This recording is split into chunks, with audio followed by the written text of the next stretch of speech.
বাংলাদেশের বরিশালের প্রখ্যাত সাংবাদিক জনাব আক্তার ফারুক শাহীন একটি সত্য এবং বস্তুনিষ্ঠ সংবাদ প্রকাশের কারণে বিএনপির পদবঞ্চিত কেন্দ্রীয় কমিটির সহ সাংগঠনিক সম্পাদক বিলকিস জাহান শিরিন তিনি একটি মামলা করেছেন।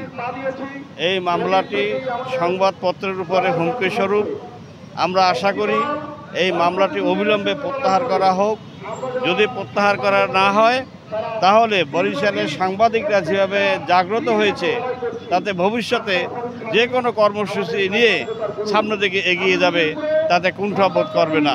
সংবাদপত্র এবং সাংবাদিকতা তাদের অধিকার প্রতিষ্ঠার জন্য বরিশালের সাংবাদিকবৃন্দ আজকে ঐক্যবদ্ধ। এটি মিথ্যা মামলা দিয়েছে। আমরা এই ঘটনার তীব্র নিন্দা জানাই। রিপোর্ট হয়েছে তার 11 মাস পরে। কেন মামলা হবে?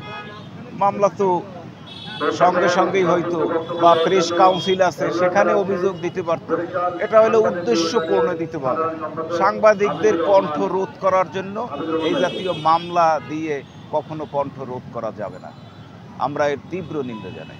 বরিশাল নগরীর ব্রান কম্পাউন্ড এলাকায় কয়েকশো বছরের পুরনো একটা পুকুর, যে পুকুরটা সমস্ত কাগজপত্রে জনব্যবহার্য পুকুর হিসেবে স্বীকৃত।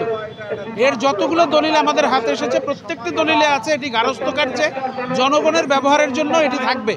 এটি কেউ ভরাট করতে পারবে না, এটির আলাদা করে কেউ মালিকানা দাবি করতে পারবে না। প্রত্যেকটা দলিলে এটাই লেখা আছে।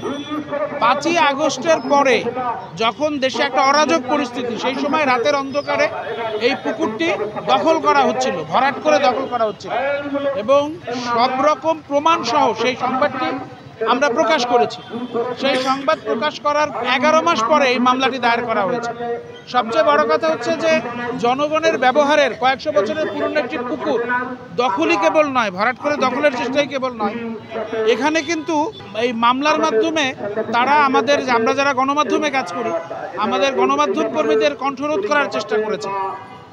আমাদের কোনো সংবাদে সমস্যা হলে প্রেস কাউন্সিলে যাওয়া যায়, কিন্তু ফৌজদারি কার্যবিধিতে আমাদের বিরুদ্ধে মামলা করার মানে হচ্ছে স্বাধীন গণমাধ্যমকে বাধাগ্রস্ত করা।